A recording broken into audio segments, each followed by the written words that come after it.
আব্বু মন খারাপ করে বসে আছেন কে? বসে রয়েছি যে চিন্তা করতেছি যে তুমি এইবার যে পরীক্ষা দিলা, পরীক্ষার রেজাল্ট কি আসে, বাসায় ঠিক মতো পড়ো নাই, মাদ্রাসায় প্রাইভেট পড়ছো, কিরকম পড়ছো তা তো জানি না, রুমে তো পড়ো নাই, এই জন্য টেনশনে আছে আর কি।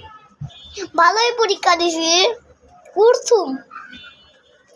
শুনেন, একটা দোয়া আছে, ওই দোয়া পড়লে পুরা আপনি যে পরীক্ষা দিবেন ওই পরীক্ষাটা পুরা সহজ হইব, প্রশ্ন পুরা সহজ। তাই না উর্থুম পরীক্ষা দিছি, রেজাল্ট একের ভিতরে একই করব। হ্যাঁ, একের এক রুলের ভিতরে এক রিবাউ, 100-এর ভিতরে 100।